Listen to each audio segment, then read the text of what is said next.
Buying land in the Texas Hill Country looks like a dream until it turns into a financial nightmare. I've worked with a client here in Vintage Oaks where they purchased a lot and had an idea of what it would cost to build their home, of course not knowing where they would put it. Once they already jumped into purchasing the lot, they had already closed on it before they came to me. And so when we priced the most economical home we could for that property, the foundation cost itself was $250,000 versus what would normally be between $60,000 and $70,000. And that cost prevented them from wanting to move forward. We pulled in a local builder who's seen the good, the bad, and the money pits. And we're doing all this for you, to pull in the local builder to help you avoid some of the most costly mistakes when buying land in the Texas Hill Country. If you are new here to my channel, thank you so much for hopping aboard, because every week we're dropping relevant and timely information just like this about what it's like to live in New Braunfels. We're in Vintage Oaks, one of the most popular acreage communities in New Braunfels, and a place where a lot of people buy land thinking they're ready to build. But too many buyers don't realize all the costs in buying land in Texas Hill Country, and they end up stuck or trying to sell. So we brought in a local builder to walk 4 very different lots with us and break down what you need to look out for before making a huge mistake. Trevor, this is gold. This is golden, because there's a lot of people, you've walked many of these lots here, right? Yes, I've walked hundreds of lots. Okay, and many people, they do their homework, but many more do not. So tell me some of the horror stories being involved with people who want to eventually build. They've already bought their lot, their land, and now they want it. Some of the horror stories that you've been on the receiving end of. Well, the Texas Hill Country is beautiful, obviously. That's why people are moving here. But with that beauty and view comes topography. I'd say that's number one thing to look for in terms of cost, budget, and buildability on a lot, is how much topography is there. Sometimes it's obvious, sometimes it's not. The more topography you have, the taller your foundation gets. Most people, they don't like steps. They don't want to be too far off the ground, but there's no such thing as a perfectly flat lot. It is common from one end of the house to the other to have anywhere from a minimum of 2 feet all the way up to 15, even 20 feet of topography fall. When you get up above 8 to 10 feet of foundation height, the cost of the foundation grows exponentially. What does it look like for that buyer sitting opposite you, realizing finally that can't do their dream anymore? It's devastating. You know, when they've already gone to the point of purchasing a lot, and then they come to, say, the builder, and then they figure out they can't do what they wanted to do financially, or just the home they wanted to build doesn't work for the lot that they purchased. They're devastated. Oftentimes they're so deflated from that they don't want to go look at more lots and move on. Usually it's just so deflating that they give up on the dream. And you know, Trevor, we don't want people to give up on their dreams. We don't want them to fall. We want them to hold on to that dream and not fall into the nightmare category. So today we have you out here. Thank you so much. We're going to walk 4 very different lots. All of these lots are going to be representative of what people are running into. And at the end, an analysis of each lot and asking you, hey, you going to run from this lot, or is this something you can build on? You ready? Ready. Let's go.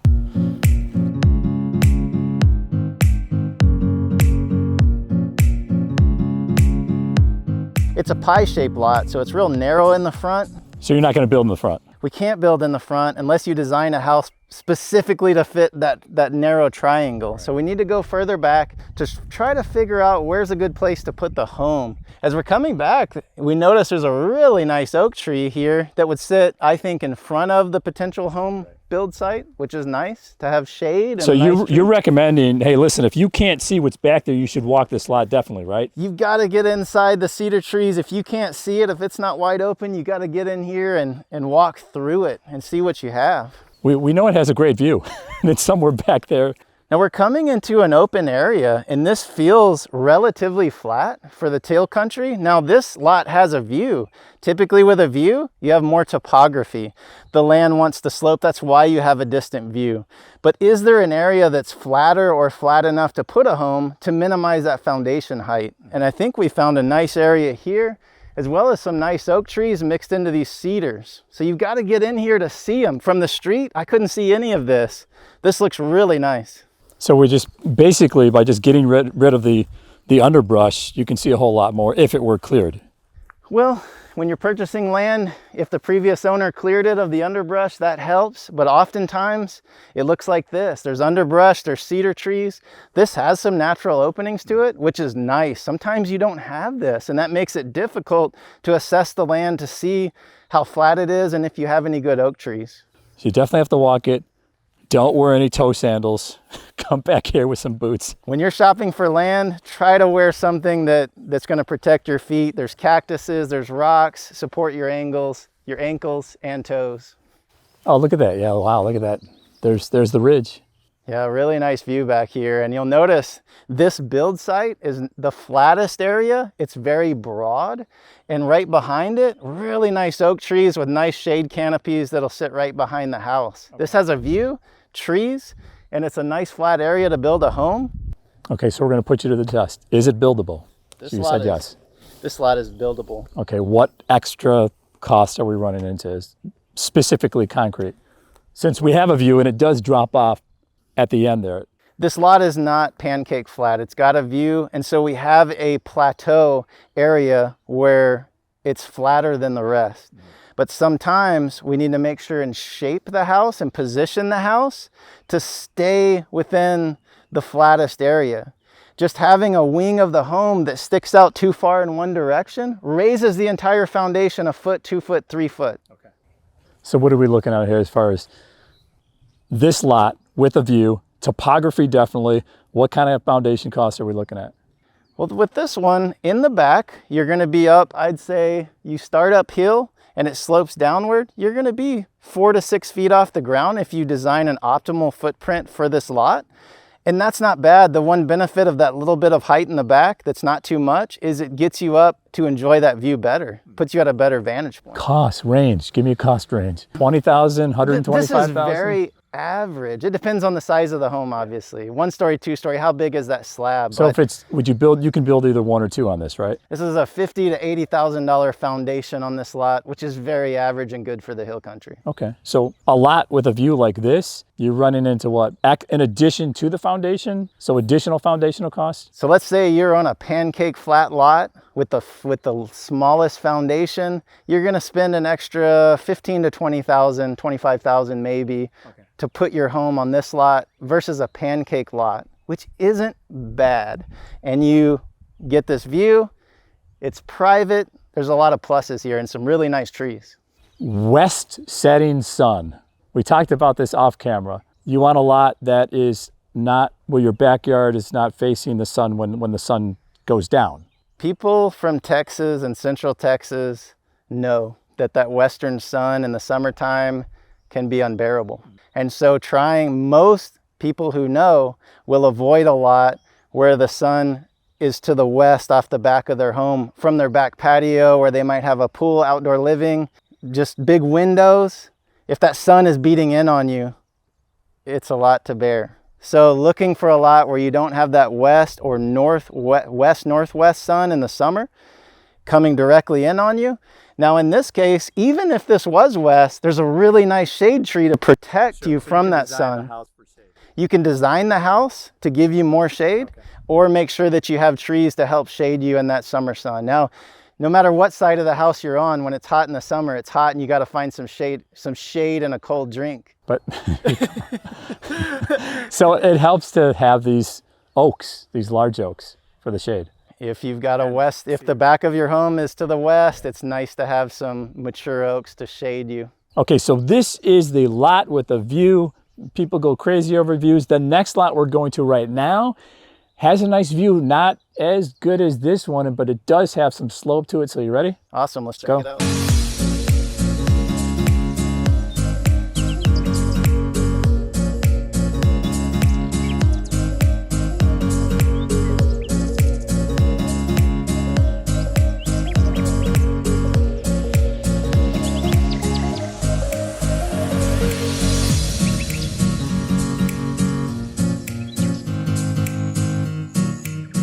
Big lot. I mean, it's wide and it goes deep. This is a nice lot. It's open. It's not choked out with cedar, so we can really see what we have here. Some topography, but not crazy wild like the first one we saw, which was good because it had the view, but this one still, it goes back. It says 1.37 acres and it's wide. So where is the highest point? On the left and back side. With it being taller in the back, the nice thing about that is we spend a lot of time in the backyard and the back patio. You're just walking straight out onto your property. You don't have to have steps down. You're not 5 feet off the ground off your back patio, which is nice. Now the topography does slope towards the front, but look, we've got a nice view. So sitting on the front porch, maybe a nice place for that to consider for the home. You're gonna enjoy the view from the front left, right corner. Hold on though, wait. It's in a gated section, which means in Vintage Oaks, we're in a gated section. And in different communities, that might mean different things. But you need to do your diligence because there are different rules for building in this gated section than there are in the remaining part of the community. You have to do a metal or tile roof. Okay. That's a cost you need to factor in. That's why an extra $20,000, $30,000. Exactly. Right.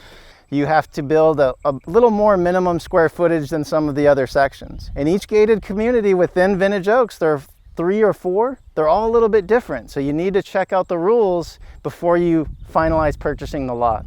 You are giving a thumbs up to this lot because it's not challenging. You've got some slope at the beginning, but enough so you can see you've got views, you've got hill country, and it goes deep. The things I'm looking for that most clients are looking for is topography, which is cost, site cost. Trees, you'll notice we've got a nice tree off to the side.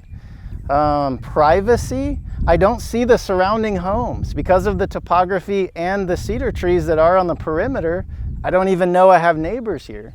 It's got a view and the site costs aren't bad. I'll tell you why. Even though it has topography to the front right corner of the house, the other 3 corners are fairly level. And the cost is really based on the average. So when you have 3 corners that are nice and level ground and only one that's higher, the average isn't bad. If I have a budget of $750 to build a home, can I do that on this lot? Yes, you can. 2,700 to 3,000 square foot with a metal roof. You can absolutely build that budget of a house and that size home on this property. 1 story or 2 story? Both. What are the foundational costs? Given we have some topography here, is it as much as the first lot that we saw? This one is a little bit better, a little bit less costly. We're pushing the house back? No, we're pushing the house back a little farther than the minimum setback because we've got a tree here and we got to consider that. Our garage is going to be side facing and we don't want to lose that tree.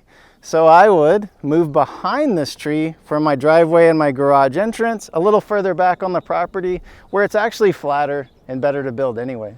Do you see any restrictive areas out here? Other things to take into consideration before buying land or? Not for this lot. As long as you know the rules of building in this gated portion, you've got a little topography to the front right, which really doesn't affect anything. Your backyard is flat, your entry from the garage and driveway are nice and flat, you've got 1 high corner, it'll be good for the view. West setting sun here?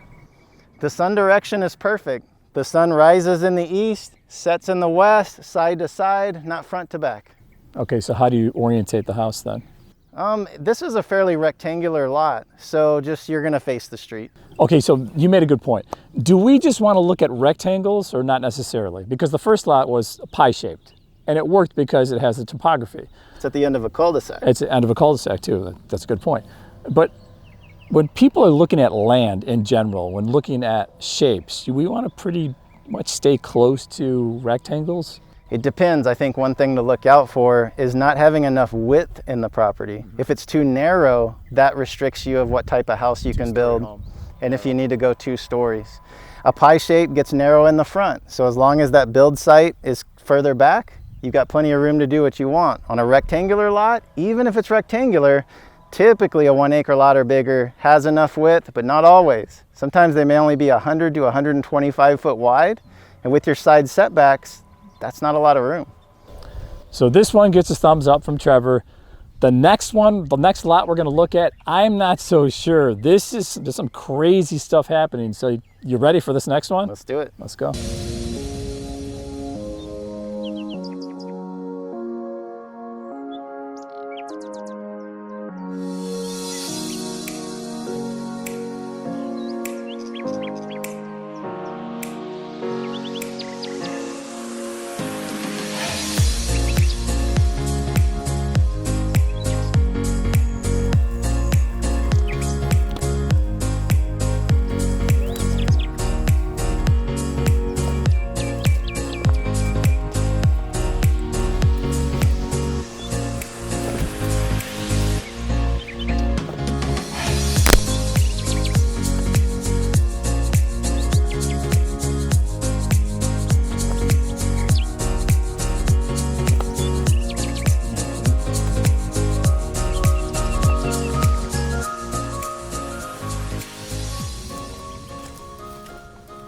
Well, we did tell people we're going to show them the good, the bad, and the money pits. So this, I thought I was going to need hiking boots or a rope to climb down this mountain. This is a pass or a fail? This is a fail. This is an epic fail. There's like so much topography. And I mean, it just comes steep down and doesn't seem like there's buildable space here. I mean, the fall just from my front foot to my back foot, there's a 1 foot fall all the way up the side of this property. Unlike the last lot we looked at where 3 corners were nice and flat and only 1 tall, this one will have 1 short corner and 3 extremely tall corners of foundation height. This is an exponentially high foundation cost, so much so that people may consider a walkout basement, which costs even more, and it's just not feasible. How much are we talking about as far as, you know, look, 145 for this piece of land, 1.2 acres, which is a red flag in Vintage Oaks. Anything under 180, we talked about. When you shop for the cheapest lots in a community, it's a red flag. Yeah. This one hasn't been on the market long, but guess what? The previous owner bought it a year ago. They figured out what they've got, and a year later they're trying to sell it and get what they put into it, hopefully. They may or may not get it. So pass, fail? This is a fail. You're going to spend over $200,000 extra to put a house on this lot. Just for before you get to the house? Before you get to the house, yeah. So nothing is salvageable here, basically. You can't really, it'd have to be a 2-story at best? You want to minimize the footprint. You obviously can't build a 6,000 square foot 1-story. You'd have a 30-foot foundation. It's not even feasible. So you either have to build a small 1-story or a 2-story. The view is amazing, the privacy is amazing, but the cost, unless you've got an unlimited pocketbook, it doesn't make sense for most people. You know what's interesting we were talking about, Trevor, is that sometimes the buyer can cheat. So what I mean by that is if they can't see their lot, like if it has heavy brush and trees and everything, you can't see through it, you could check the lots, the built-on lots next to left and right of it, and pretty much tell that, hey, listen, this is what it's going to look like. But in the case of this lot, that's not the case at all. If you look at all the surrounding homes and lots, they're all challenging but doable. This one is not. This one is uniquely difficult. There's topography going from side to side and front to back in all directions. There's not a flat spot on this entire property. And for that reason. And if you have an unlimited pocketbook, we're not looking at the lake here. Right. You might as well find something else and build elsewhere for your investment. But we have one. Our last lot we're going to look at, Trevor, it is just, I mean, it's a sure fit. It's the poster child for buildable lots and not spending a dime over what you have to on foundation. So you want to go, this is the flip side of this lot. You ready? I'm ready. Let's go.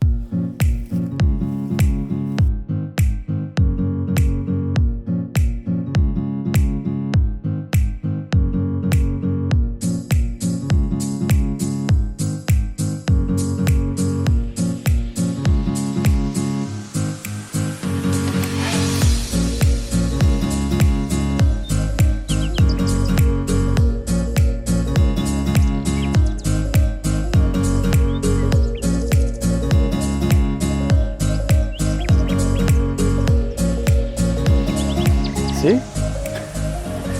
So much different from the one we just came from. I mean, at least you have oaks here instead of all cedar. So it's now you know where you're gonna put your house.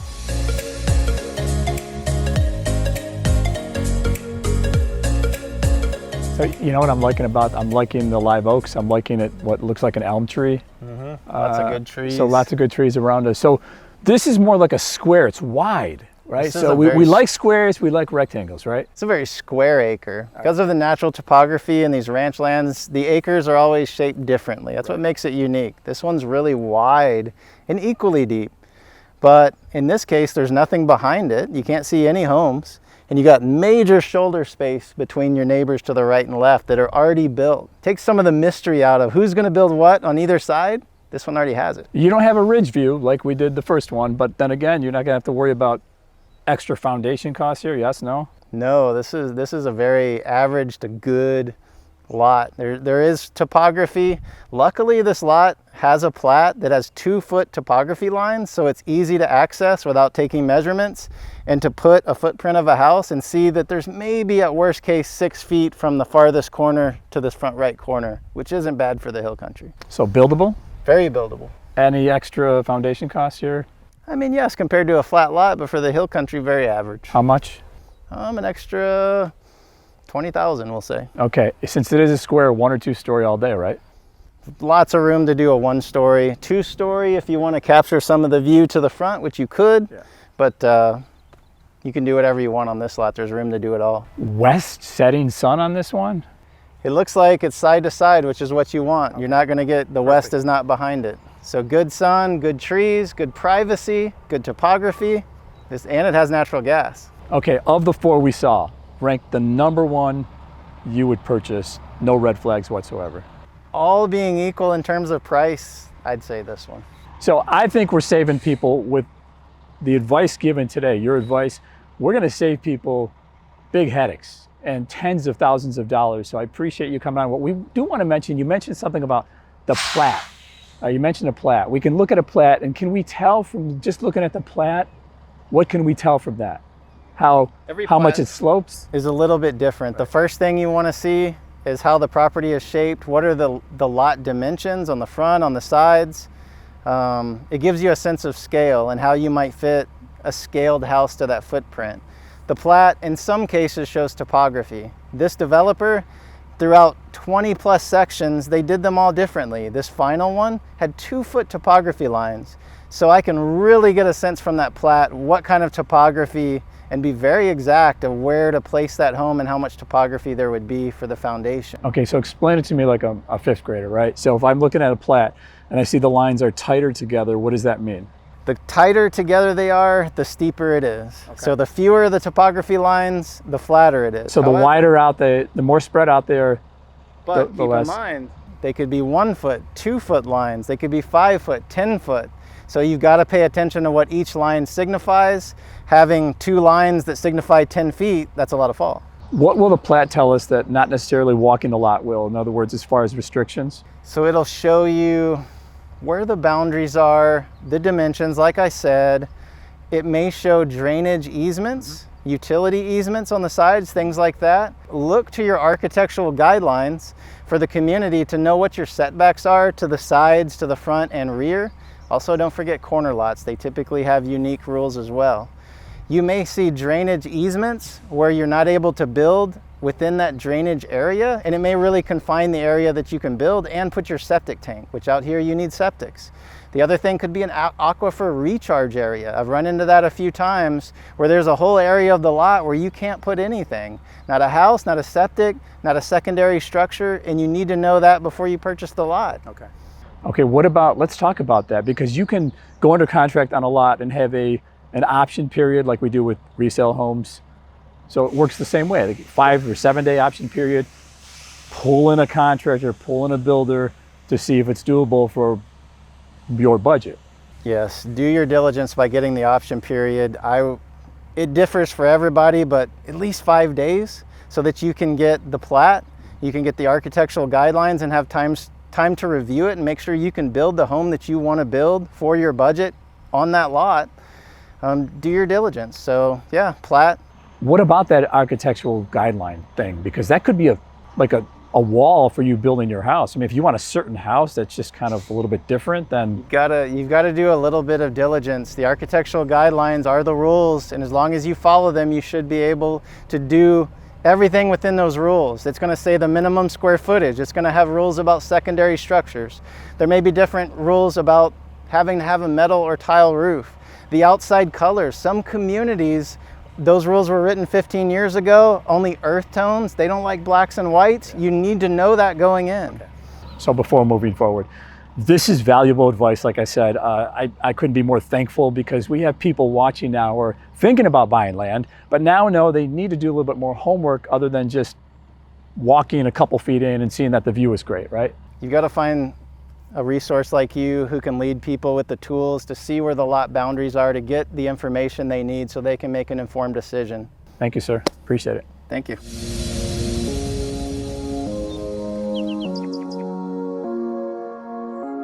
Some great information in today's video. I know it's a lot, but it's all meant for you so you can avoid making big, costly mistakes. I want to know, what do you think of the information in today's video? Does it help you out? Do you wish you kind of knew it beforehand? Let me know in the comment section below. And if you plan on buying land in Texas Hill Country, New Braunfels or New Braunfels surrounding area, let's walk these lots together. Of course, I'd love to be your real estate resource of choice.